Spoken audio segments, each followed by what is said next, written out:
go.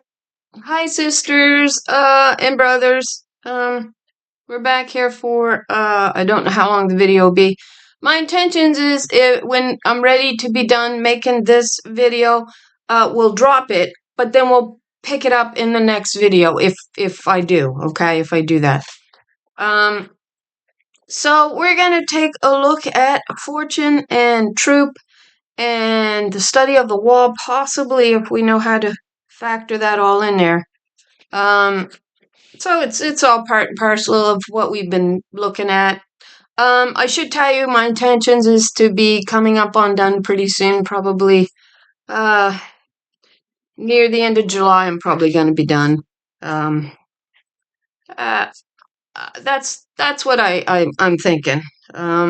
If you don't understand what I've said by now, you probably never will, and if you're not interested in what I'm saying, you probably never will be. So let's begin in the book of Amos, chapter 9. That's where we're going to begin. Sorry, I did that wrong. Okay, so let me see which tab is it here. It's this one. Okay, so we're going to actually read. We're going to start reading it, and I think my intention is to read the whole chapter. But we have some things that we have to say first about verse 1 before we move on. So verse 1, Amos 9, and there's a little title here in my Bible Hub. It says the destruction of Israel. Okay, so verse 1, I saw the Lord. The Lord's number here is 136. We've identified that as daughter Zion's number, or daughter Israel's number, the daughter from the north. And she was the sovereign over the entire kingdom till man rejected her law.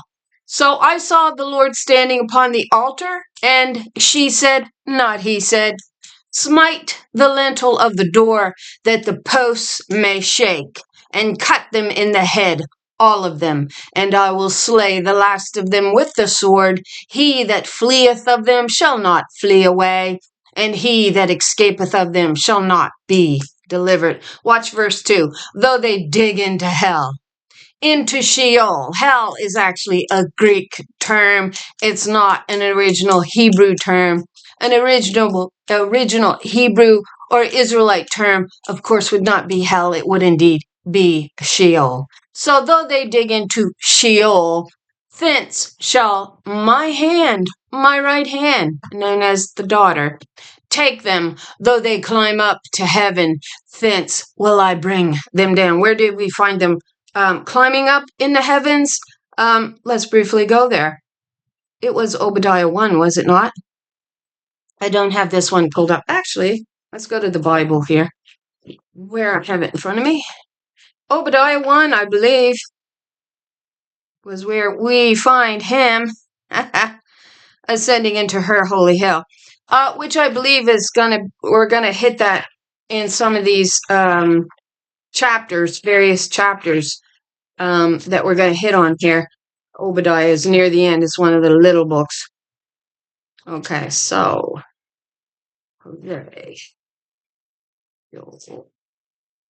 Amos, Obadiah, I think is how it goes. Yeah. Okay, so Obadiah 1.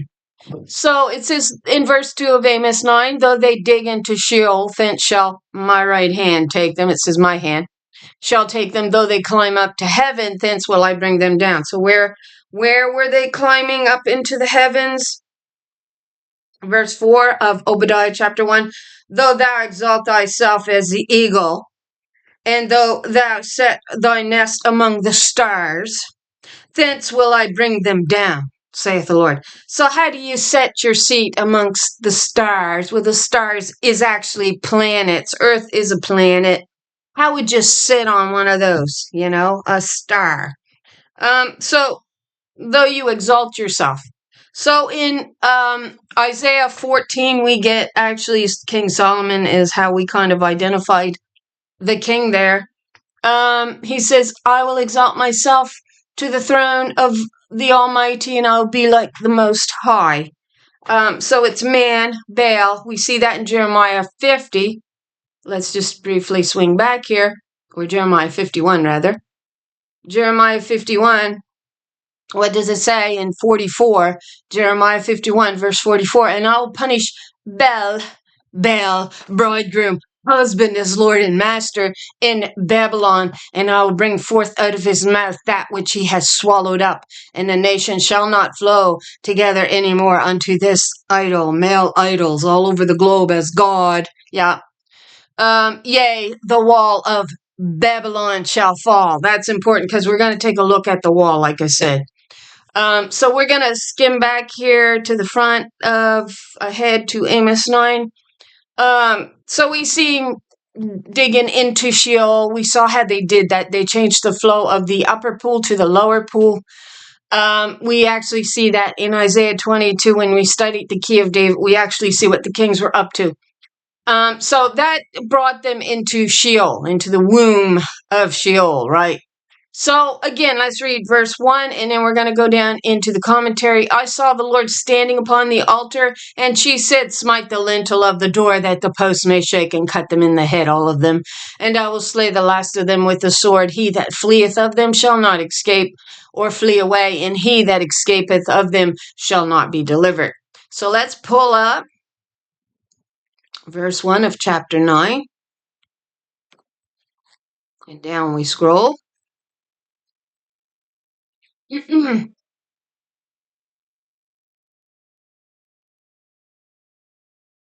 Yeah. Yeah, so it kind of cross-reference here in Psalm 68:21. We know it was daughter Zion there that they burned to an ash heap, and her village of women surrounded her with her word, her law. Psalm 68:21. But God shall wound the heads of her enemies, and the hairy scalp of such as one as goeth on still in his trespasses. So she tells them and warns them, you're not going to get away with this. You will bow down to the slaughter. So let's just read this commentary on Amos 9:1. I found this absolutely fascinating because we actually see these two standing on earth. If there's any doubt that these are the same two lords in view, well, we're going to go into it. The last vision is transferred to the shrine at Bethel. So where was the house of Bethel? Bethel actually means house. But Bethel, the actual name Bethel, is a location in the territory of Ephraim. So watch what they got to say here in this particular Ellicott's commentary for English readers versus what the pulpit commentary. And they both actually are right. In a sense, okay? So we're going to understand how. So the last vision is transferred to the shrine at Bethel, the seat of the calf worship. So the prophet sees Yhwh, the God himself, herself. This is Yah, Mother Wisdom, standing in pomp by the altar of burnt offerings, and by her side, her daughter, which was her angel of her presence, to whom now, as on many other occasions, the mission of destruction has been entrusted, and it was to her. To her, the words of Yhwh Yah are addressed. It is doubtful what is meant by the Hebrew kaftar, which is mistranslated as lintel of the door. It may mean the wreathed capital of the columns, as in Zephaniah 2:14. Well, we know that what appears on the columns and also on the candelabra is a trimming of the lilies, a lily trimming. Yeah. And we already know what that means, so I'm not going to go into it. So this is affirmed. It may mean the wreath capital of the columns, as in Zephaniah 2:14. So hit, zig, and keel. So the word sippum, mistranslated post, properly signifies thresholds, but is here understood by the first mentioned commentator to mean the cornice supported by the columns. This is confirmed by the Septuagint in Isaiah 6:4.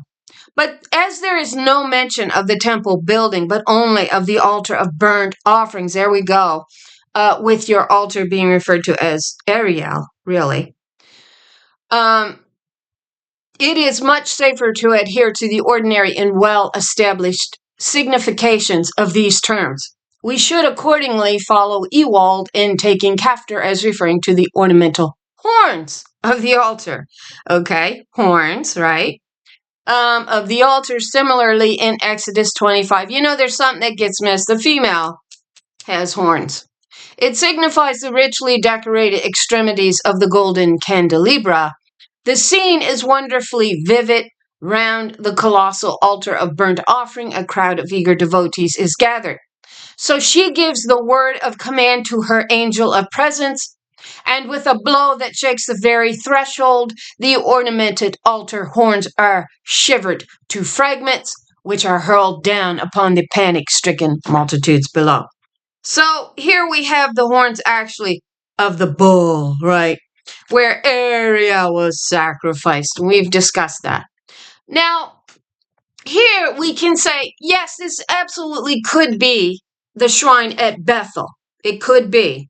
Because we know that Jeroboam, and we've talked about this on multiple occasions, and you should know I'm probably not going to leave open my comment section on this particular video, just because I figure we'll just give it a break and move on and whatever. So we know that Jeroboam makes 2 calf idols. And he says to the people, instead of you going up to Judah to worship up there, we'll set one up in Ephraim and one up in Dan. So that was your whole 10 tribes from this to this, from the north to the south, sort of is your imagery there. And so we know that there was indeed a calf idol worship going on in the North Kingdom. But because we know Jeroboam is stated as making them and telling the people, you don't got to go up there. But we know that Jeroboam was brought before King Solomon. This is how we established the key of David. And when he comes against what King Solomon is doing in 1 Kings, I believe 19, is it? Or 11, I can't remember. It's been so long since we've rehashed the study. Maybe we should do it before I'm completely finished. That he comes against what King Solomon is doing, which is walling up the breaches of David's wall, it says. But he was actually walling up the gateways that belonged to the daughters of the north, is what he was doing. Because at that point, we see him actually establishing a harlot spirit in the midst of King Judah, in Judah's kingdom. And that was the harlot spirit that King Solomon was established, which is why the number 666, those that are wise will understand, it takes you right back to what King Solomon was establishing in the land, which was a harlot spirit that would bow to Melech, a king, as Lord and God, which is certainly one of the routes that you could take into that. So he was actually denying the righteous key from the north, which was known as the daughter of Zion. So we actually end up with the key of Solomon in total opposition to the key of David. Now I said key of Zion, but key of Israel she was. She's the north kingdom, and it was the daughter, the firstborn of mother's womb that come out of there, known as the Lord 136. And what the kings in the south, in Judah, was trying to do was literally cut her off from her rightful inheritance, which you find spoken of in Micah 2. And so when these women began to pass through these gateways, the men were as if they were at war, and they were ripping the robe, their glory, away from them with the garment. Now that's what it says in Micah 2. And they came against their houses to tear them down. It says it was in the power of their hand to do so. And you will find that power in King Solomon's hand, King Hezekiah's hand, and it goes on. And you see these kings in Daniel 2 or Daniel 3 building on this idol of man as God. So they were actually transferring the power over from the righteous spirit known as the key of David, known as the daughter of the north. That's right, the north kingdom, the firstborn of mother's womb, Ephraim. You get that in Isaiah 49. She was the light of the world. And they changed that over to a harlot spirit, and King Solomon is seen tearing their houses down off of the wall, is what you get in allegory. And so King Jeroboam comes against King Solomon on behalf of his mother, who is a widow woman named Zeruiah. And he comes against King Solomon. And you know what King Solomon does? He buys him off. That's what he does. And he says, well, you can have power over the north kingdom. I'll give it to you. And it wasn't his to give. The power belonged to the women inside the North Kingdom, and particularly one daughter. And so we get all of this going on. So we know that the idol worship began in Judah, is truly where it began. And Jeroboam picks up on that. And then he saw carrying it all away, like carrying on with it all. So we know that the idol worship began basically in Judah, where it was beginning. So the fifth vision displays the Lord standing by the altar and commanding. Now, this is Pulpit's commentary. This is why I agree with both of these commentaries. So the fifth vision displays the Lord standing by the altar and commanding the destruction of the temple in verse 1. No one shall escape this judgment or flee whither he will, for God is almighty. Their election shall not save the guilty Israelites, still they shall not be utterly destroyed. I saw the Lord. It is now no longer a mere emblem that the prophet sees, but actual destruction. So he beholds the literal majesty of the Lord. And that's as in Isaiah 6:1, Ezekiel 10:1, and indeed she is the glory that was denied in the land.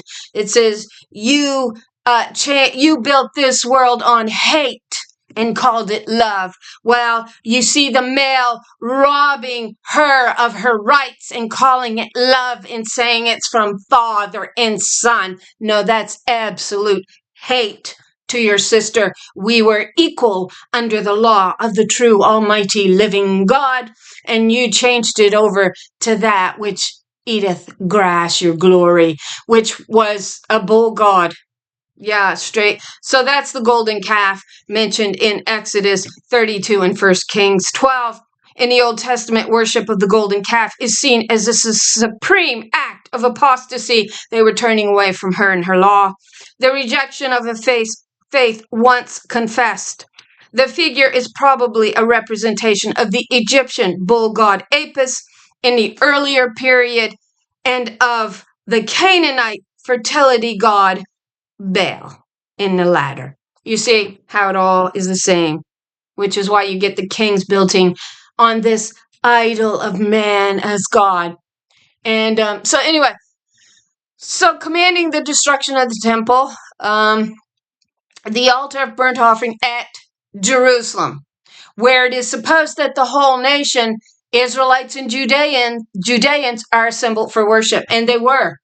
They absolutely were. Based on what we see Jeroboam doing, there's no other conclusion that you can reach. Because he says to the people, I've made two images, so rather than you going up to Judah to worship up there, you can stay in the north. You won't have to travel and make that journey up to Judea. You can worship here in the north, because I've made you basically the same images here for you to worship. Because there's no other way that they're going to worship these if they weren't being worshipped in Judea. There's no way. So I'm saying that they were both right, though they want to dismiss it and say that this is not Judea. Yeah, that's why I tend to, I go with both, because we know the idol was in Judea. So it's likely that they had gone up to worship up there at some point, and then, as it's a long journey from those in the north, those 10 northern tribes, to go up to Judea and worship, then Jeroboam says, well, rather than go up there, I'll make you the same image here, and you can worship here instead of traveling up there. So I tend to believe that that's what was going on. And here we get an image of them worshiping in Judea, quite likely. So where is it supposed the whole nation, Israelites and Judeans, are assembled for worship? It is natural at first sight to suppose that the sanctuary of the northern kingdom is the scene of this vision, as the destruction of idolatry is here emblemized, but more probably Bethel is not meant. That's right. I don't think it was. I think the first time they went up to worship was up to Judea, and that's why Jeroboam was put in charge. He could easily make these, and historically he kind of follows the same path that Solomon did, and that was idol worship. And so we can bring in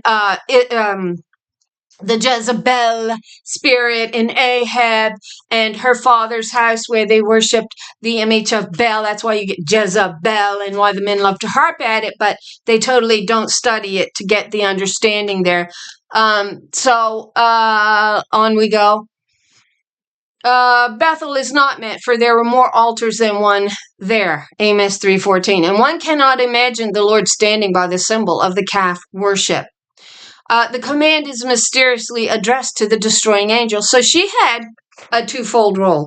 She could destroy, or she can be the angel of salvation. We actually see her in Isaiah 64, I believe, or maybe 65. We'll look at that, 64. And it is her. She says, where is she? So she leaves her. Yeah, there's the understanding that the sovereign Lord leaves the angel here. And there is a difference. It's not easily understood, but there is a difference. So Bethel is not meant, so she stays behind to make a name for herself, right? Bethel is not meant, and she's given the order that she has to restore the house back to the ancient, which is, from all appearances, is her head. It's kind of like a stacking order that goes on, but it's not a man. She has her own head. It's female. And we'll go into that a little bit. Sorry, I'm not being very clear right now. So the Lord standing by calf, symbol of the calf worship. The command is mysteriously addressed to the destroying angel. So the lintel of the door, better the chapiter, the capital of the columns. The word kafter is used in Exodus 25:31. So there is a study in there. There is a study in there, which I'm going to bypass this time. So the posts, the threshold, i.e. the base, cut them in the head, all of them rather, break them, the capital and the threshold, to pieces upon the head of all. Let the falling building cover them with its ruins. So we kind of get the same sort of things with the kings in the caves. When they run to their caves, when they see the true Lord who parts and comes in, and she's promised to come in, and you will bow to the slaughter, because when I called, you couldn't listen to me, she says. So when she parts the heavens and she comes down, we see the kings actually in Revelations in the caves, actually praying for the caves to fall upon their heads. So here we actually get their own image of their own temple that they created coming down upon their heads, where they were partaking in idol worship. So the Lord got very mad here and told the destroying angel, break it to pieces and let it fall upon their heads. So I think that's all we're going to discuss here. So the overthrown temple represents a forcible picture of the destruction of the theocracy. The last of them, Amos 4:2, the remnant, any who escape the fall of the temple, he that fleeth, etc., all hope of escape shall be cut off. And you can take that further. It wasn't just for that present moment that promise. It would also be cut off in the future. Why? Because she warned them. She said, the snare you lay for my chosen ones to fall into, you will fall into it and you will not escape it, and you will bow down to the slaughter, she says. So now we're going to go in, and we're going to read the chapter. We're going to just read down through it and see what we can pull out. Go back. Okay. So we read 1 and 2. They dig into Sheol, thence shall my hand take them. Though they climb up to heaven, thence will I bring them down. And though they hide themselves in the top of Carmel, you see, they have went into her holy hill. And we get that in one of these passages. I wish I had written it down. I didn't. They actually went into the pinnacle of her mountain. Now, the interesting thing is God says, who will bring me into Edom? Edom is Adam, into this creation. Who will bring me into this creation, right? Who shall ascend into my holy hill? She with clean hands and a pure heart, who has not lifted her soul up to vanity, up to idols, up to male idols. That's the one that will ascend into her holy hill. There she will also be able to take him out, right, on the top of her hell. Because the Lord's hill, she says, you forgot about my holy hill. You've forgotten about it. And we've understood that holy hill to be where the house in the forest of Lebanon would have been constructed. And that was where the north congregation, the congregation of the north, met in Isaiah 14. So we're looking at the feminine aspect who the entire world of religion has completely mocked and denied and made fun of and fell into their own little snare of man as God, in that my head is male. My head is not male, you see? My head's female. I got my own head. I don't need no man ruling over me. But then in the Apocrypha and Wisdom, we get you changed, your foundation over to hate, and you called it love, and you built a world on it. You took my rights away. You took all womankind's rights away. But you guys assured us that you did that because it's called love. No, it ain't. That's absolute hate. That's what that is. And Wisdom speaks to her daughter. She says, this man is not fit to be in covenant with. He hated you from the beginning. And yet you're still in covenant with him, believing everything he has to say.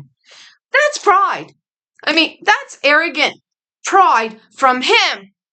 But also a sense of a pride on her part because she's become just like him. And can't see that he hated her so much that he literally removed your rights from you and said, oh, it's love. God loved me so much that you have your rights to God. I mean, does that make sense? I forget which part of the Apocrypha it's in. It was quite eye-opening when I read it. Let me see if I can find it. I mean, you were here when I read it. I have no idea what chapter it would be in. Probably near the beginning. Yeah. It's rendered different in various renderings, of course. So chapter 14 of Wisdom, moreover, verse 22, moreover, this was not enough for them that they erred in the knowledge of God, and they still are erring, and they do it out of pride. In arrogance, they bow to Father and Son, and they say, who cares about you, mother? Oh, glory to Father and Son. That's what they do. Men do that because it's pride and it's arrogance. And they say, Jesus, their idol, is coming to get them because they have too much pride to perceive or to even conceive that, this world has male and female. Yeah, it's not he that spoke. It was mother first, then father. But mother is the creator of life. And she says, let's make them in our image. That's female and male. Yeah. But you see, their arrogant pride has got them built up. And for these men, they try to act pious and loving, and it's nothing but hate in their heart towards the divine feminine called wisdom. They have mocked her for thousands of years, and their sisters have gone along with it. Yeah, they have. And that's why it's a new branch that she pulls out, and she says, I guarantee you, you will bow down to the slaughter when I show up. And that's a promise. That's a future promise that gets made. So, moreover, this was not enough for them that they erred in the knowledge of God, but whereas they lived in the great war of ignorance, they do, and still they did, and they still do. Those so great plagues called they peace. Your ignorance is absolutely a plague on you, and you call it peace. That's what you call it. Where is it? So that may have been the passage that I'm thinking, where it actually rendered. You called your hate love, and you built a world on it. And we see women having their rights removed from them. Oftentimes it's cyclic. They'll use religion to do it. And they'll back it up with their fist, because, that's God's love. That's not hate of a man.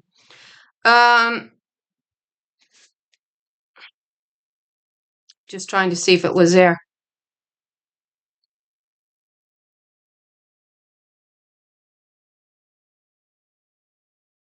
Okay, so I'm not sure that that was the passage, but it's amazing when you get looking at so many details. But yet at the end, it is simply compressed as a little book sealed up, full of the truth.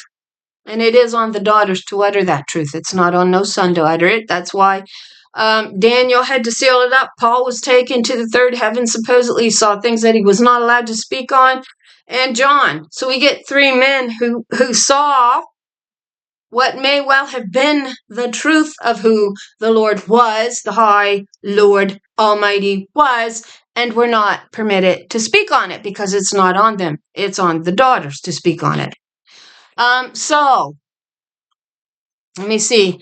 And though they hide themselves in the top of Carmel, I will search and take them out thence. And though they be hid from my sight in the bottom of the sea, thence will I command the serpent, and they will be bit. So, and the Lord God of hosts is she that touches the land, and it shall melt. So we get the land melting with actually a volcanic eruption in Isaiah, right? Isaiah 64, which is a sign of the true Lord's appearance. Not 2,000 years ago, Jesus or idol. No, it's when the true Lord appears. She says, since the beginning of my appearance, you have not seen the likes. So, oh, that thou wouldest rend the heavens, that thou wouldest come down, that the mountains might flow down at thy presence. What is that, if that's not a volcanic eruption? Sounds like another huge planetary body pulling, doesn't it? Coming into parting the heavens, perhaps, and we may actually bear witness from the sounds of it. That's certainly one perspective we could take. And when the melting fire burneth, the fire causes the waters to boil. So what is that if that is not lava flowing into the ocean?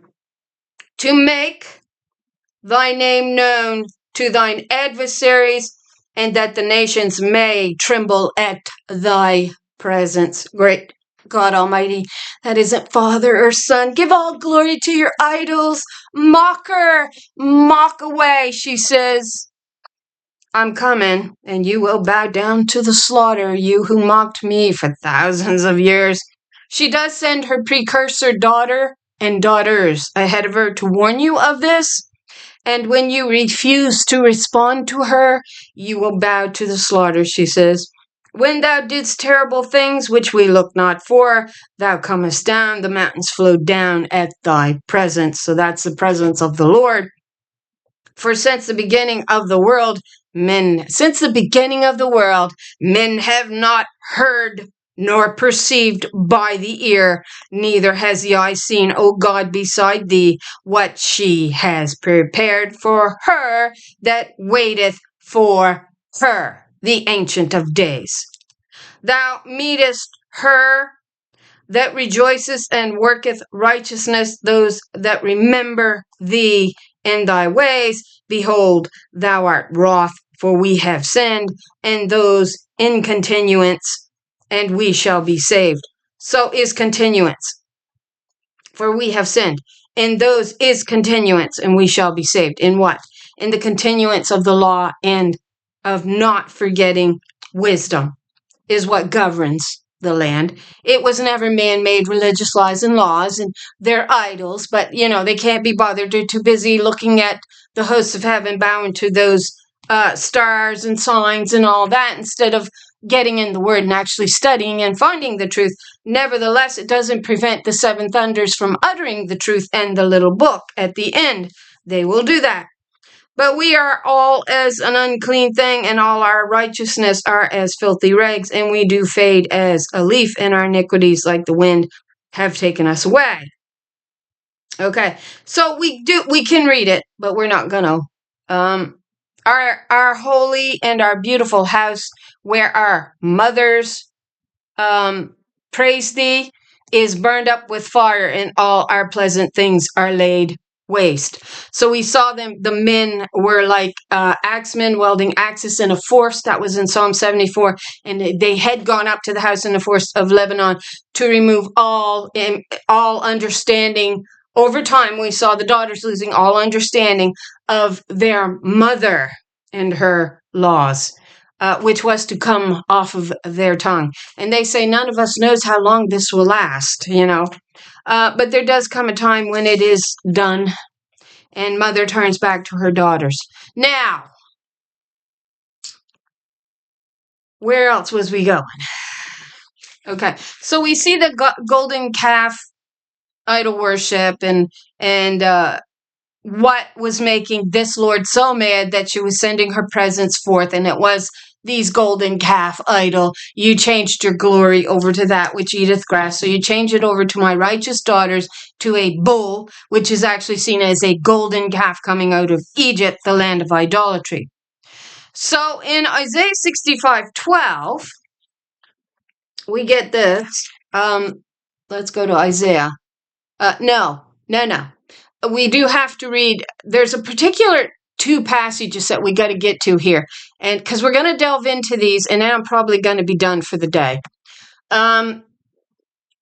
So it is she. This is verse 6. Amos 9, verse 6. It is she that buildeth her stories in the heaven, and hath founded her, what's the word?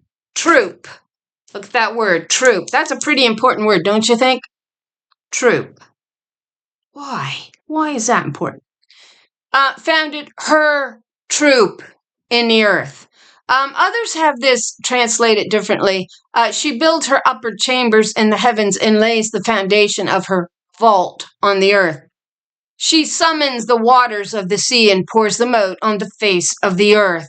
The Lord is her name, and it is her name, and she allows what she will, and when she decides she is done allowing it, then you will meet her.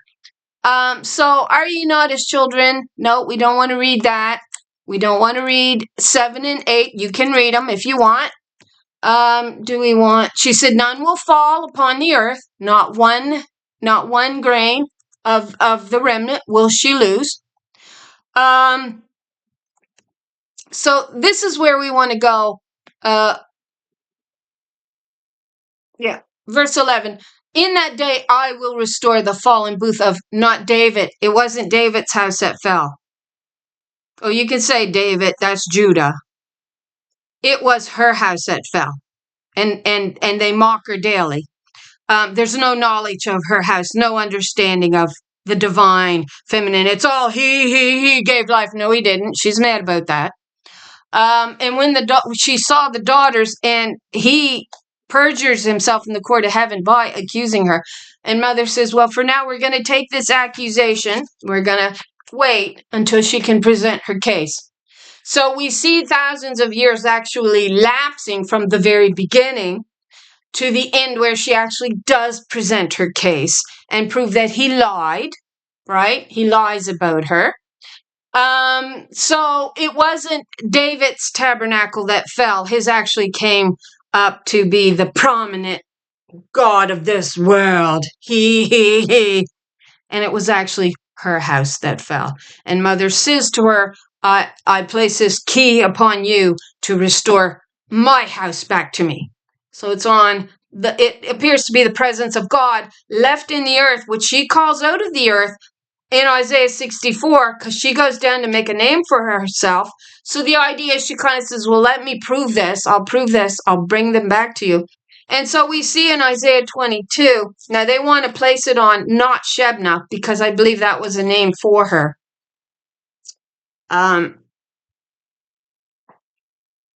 So in Isaiah 22, which is where we find one of two, or maybe the only mention of the key of David in the Old Testament.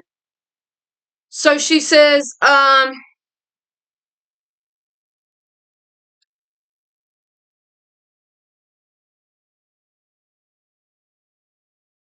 so she says to Shebna, and she removes the house from Shebna based on the accusations that's going on here. We've discussed this. So, and she says, I'll toss you like a large ball into a foreign land. So Earth gets tossed into a wrong orbit. Yeah. Turned upside down, perhaps. Now they've got Eliakim as the one that she calls, but it's not. It is not on him. It is on her, the one that it was removed from the house, for her to restore it back. And I will clothe her with thy robe. She's wearing a robe. And I will strengthen her with thy girdle, and I will commit the government into her hand, and she shall be a mother to the inhabitants of Jerusalem and to the house of Judah. And the key of the house of, it's got David. I think of the daughter of the north. I think it should be the house in the forest of Lebanon. So they want to say the house of David. The house of David is what they built on, Judah. It was her house that was destroyed out of remembrance. So she's laying that key in Shebna or on future descendants of Shebna, that you're going to restore my house back to me.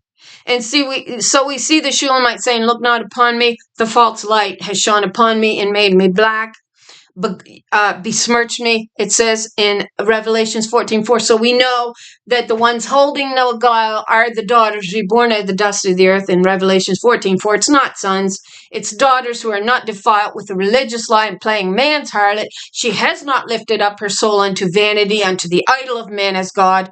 She's going to restore her mother's house and her children back to her, but she says, but my own vineyard I have not kept. I've been teaching his religious lies to my children, and I am not delivering them into the truth. So that key gets placed upon her shoulders to restore, not unto no idol. You can create an idol, Jesus, all you want. You can bow down to your idol. He does not hear, he does not see, and all the men do and all the women do in these religions is mock mother wisdom. That's what you do, and you've been doing it for thousands of years.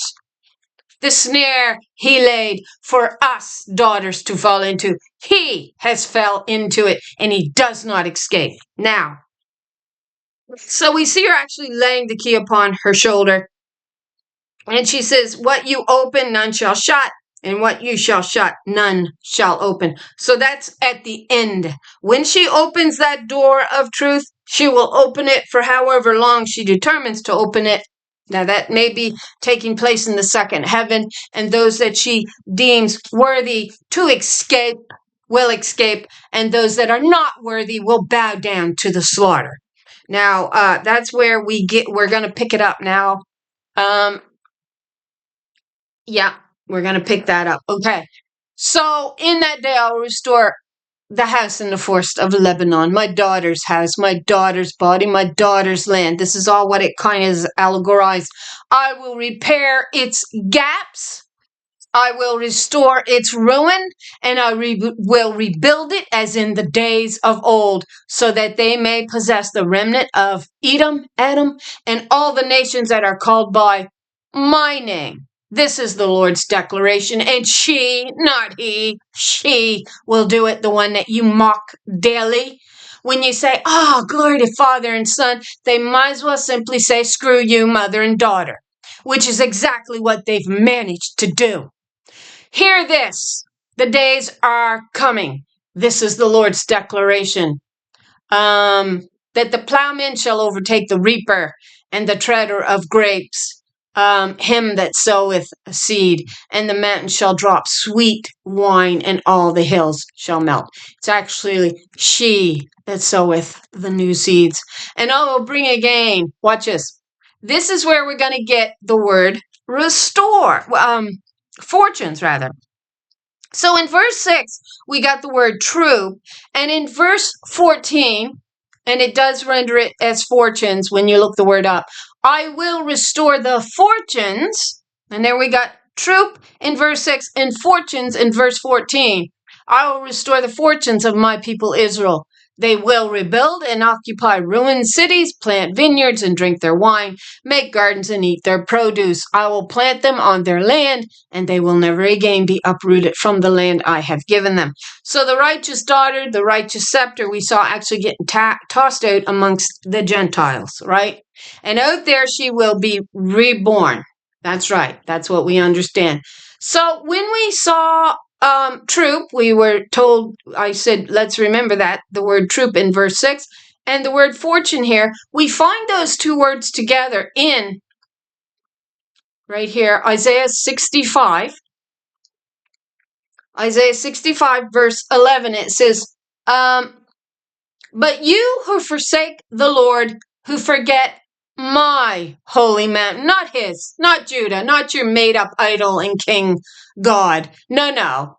God says, you didn't want me, you wanted a king, and you forgot my holy mountain. Who shall ascend into my holy hill? Not she going, Jesus, Jesus, Jesus. You can have your idol. He don't hear, he don't see, and that's all the boys want to see. They just want to see themselves. And they built a world on hate when it came to you women. They told you you had no rights and called it love from God the Father. And you denied my holy mountain, who set a table for fortune and filled bowls of mixed wine for destiny. So they were telling these men that as long as they set their tables with wine, that they would actually become rich over time. That was their promise. And so that's why Satan links it right back to Adam or Beelzebub, right? Baal's another name for your husband, bridegroom, Lord, and God, idol.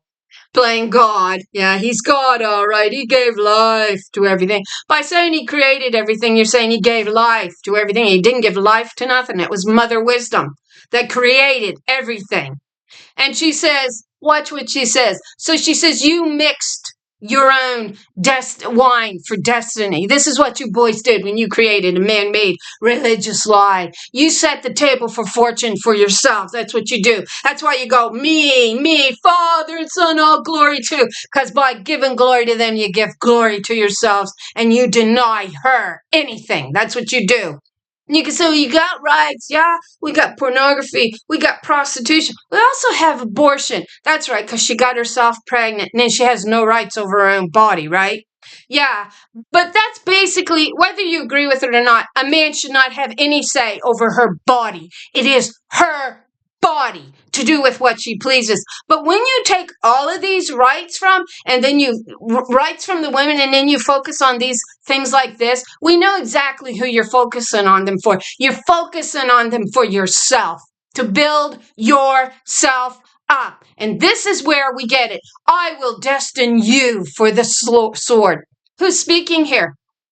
Oh, Father is, because you just mocked Father and Son. You've been mocking Mother Wisdom and her daughters for thousands of years because you laid a snare for us to fall into. And at the end, you have fell into it yourself. And you go, Jesus is coming to get us. Jesus, your idol, ain't coming to get nobody. She says, I will destine you for the sword, and you will all kneel down to be slaughtered because I called and you did not answer. I spoke and you did not listen. You did evil in my sight and you chose that in which I did not delight. Who's speaking? What does she say in Proverbs 1? And it's wisdom, she, our mother, the creator of all things. Wisdom is the creator of all things, not Father. Father didn't make me and travail with child to deliver me. It was Mother. No matter how much you want to say, he carried me in his womb all the days of old. It was she that did it. So what does she say? In Proverbs 1, she says here, turn you at my reproof. Behold, I will pour out my spirit upon you. I will make known my words unto you. So who calls? Because I called and you did not answer. She says, she crieth in the chief places of concourse, in the openings of the gates in the city, and she uttereth her words, saying, so who's not listening to who? You're not listening to your Mother Wisdom. That's who you're not listening to. Turn you at my reproof. Behold, I will pour out my spirit upon you. I will make known my words. Behold, because I have called and you refused. You didn't listen. I have stretched out my hand and no man regarded. No, they're too busy looking at themselves. I was watching an ad and a man's there rolling up a hose He's looking at his truck like he's so enamored with this inanimate object. That's how men are with everything to do with male. They'll look at the horns on a buck and go, just it's so magnificent because it's male. It's about themselves. They'll look at the man on the line. Oh, he's king of all. Screw you, mother and daughter. It's all about himself. He's so concentric on male, male, male. We'll make the laws, girl. We're supposed to be your head. No, that's what the king decreed in the book of Esther when they took charge of the next lineage, next line of little girls. They knew exactly what they were doing. They were going to teach them to bow down to Marduk or Moloch, Melech, king. That's what they were going to do to their idols. And by doing that, they were taking all of her rights and all of her goods out from under the law and keeping them for themselves, which leads to fortunes and filled bowls of mixed wine for destiny. Yes, it does. I get angry. I can't help it. Nobody's listening. For all their piousness, these men who claims to desire the truth to have it, but can't be bothered to reason with wisdom. No, they don't. There's absolute hate at the core of these wicked men's hearts. Absolute wickedness and hate towards anything feminine. Watch them. They're the mockers. They mock you daily. Daily. Every time they say, oh, glory to Father and Son, they're mocking you, Mother, who travailed and carried us all the days of old. She has done that, not him. She has borne the burden upon her, not him.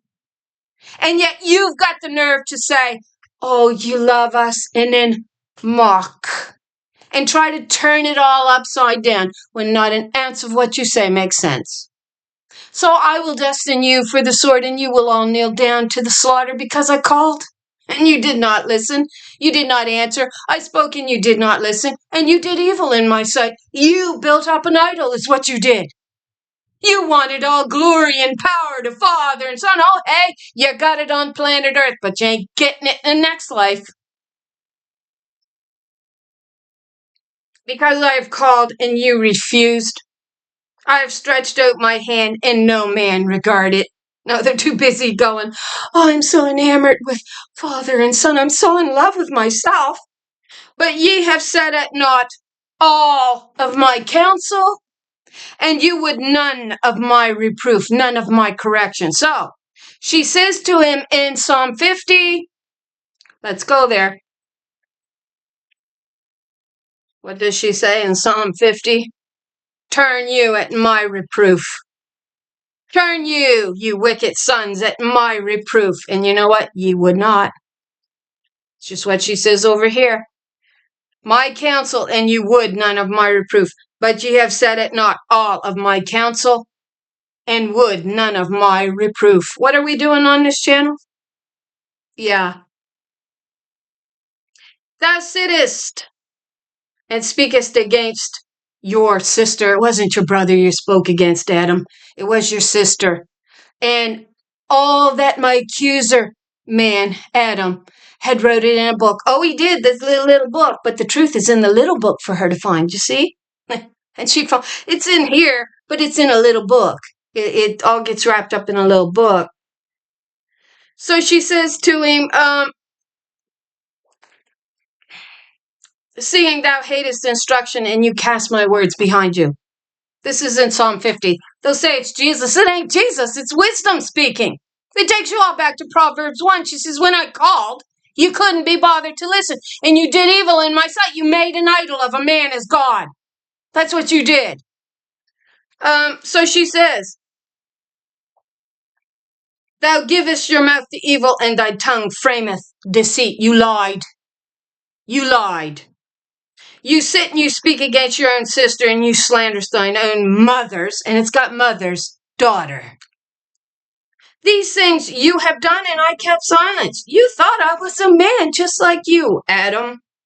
I will reprove you, and I will set them in order. Now consider this, you have forgotten God, lest I tear you in pieces at your lioness rising. So she says, and would none of my reproof. She says, allow me to set the case in order. I will also laugh at your calamity. This takes us to Psalm 2 and to the begotten firstborn daughter that is birthed not by father, by mother. And she says, ask of me the heathen, I'll give them all to you, my dear daughter. So when your fear cometh as desolation, and your destruction cometh as a whirlwind, when distress and anguish cometh upon you.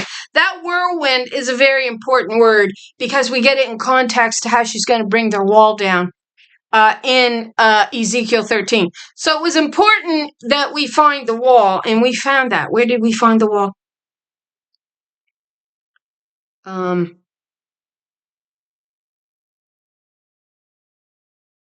We just read it, the wall here. So we may pick that up in the next video. So I'm just going to call that good for now. Those who's been on this channel, and Ruth Abbey as well. You already know these passages inside and out.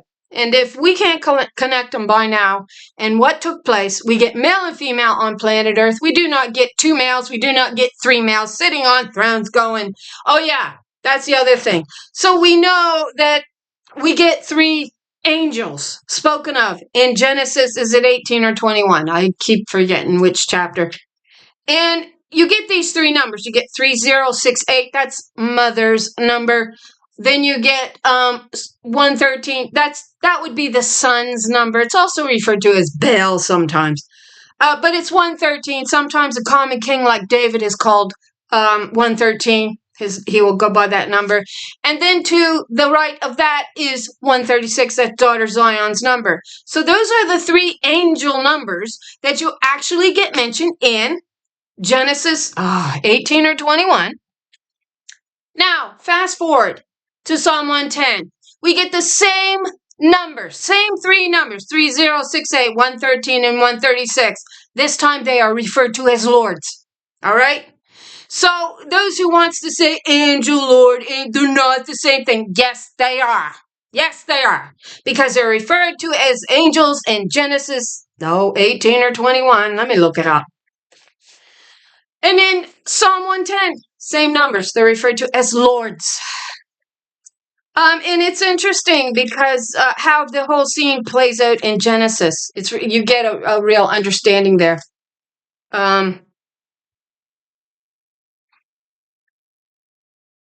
So it's 18, I believe.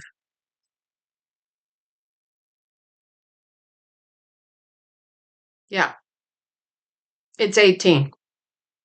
Now they want to put it 3 males, like they do everything male. This is how they got charge of her vineyard. They lied outright.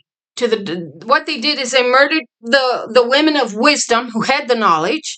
We see them actually being murdered in Lamentations 4:1. When you go and look at the words, you get the understanding. They are murdering these sacred and these holy daughters on the cornerstones. And then they were offering up a blood libation as opposed to a water libation and praise of thanksgiving unto the one who provides all these things, which isn't Daddy. And then we get them in Esther actually showing us how it all come down. They took control of the next generation of little girls, these men did, and then they taught them how to bow to a king. And they slowly, over time, removed all knowledge of the feminine aspect of the Godhead completely out of it. Now, I say Godhead, all right? But we know she's the sovereign, and we also know that she is the Lord that rules all things. And it is by wisdom that all things are accomplished and created. Without her, nothing is created. So there we go. But she says, you mock me.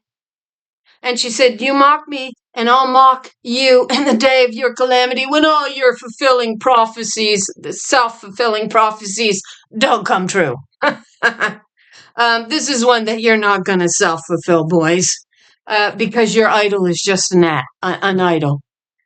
So I will destine you for the sword, and you will all kneel down to the slaughter because I called and you did not answer. I spoke and you did not listen. This is wisdom speaking. Go study the Bible. Stop being cowards. Stop looking always to male to understand things, because you don't understand nothing. And she says, Psalm 50, allow me, Adam, to set the case in order. Allow me to do that. That's also your Koheleth. And also why she wears the robe of glory. Her office was the word. Ecclesiastics, you get the Koheleth. It's your female assembler. She's assembling the Proverbs in order and setting the case in order. For those who are not too proud to listen, she'll actually open the gate for you, not for anybody else. She's the key that turns the gate. She's the key of David, who turns the gate key. She turns it and opens the gate. No man can open it. Anyway, that's our video for today. We'll move into the wall maybe next. I know I said I was going to take a look at the horns and twins. We'll get into that maybe before I'm completely finished. Anyway, I want to thank all who come along on this study. I pray the Lord blesses you with an abundance of truth.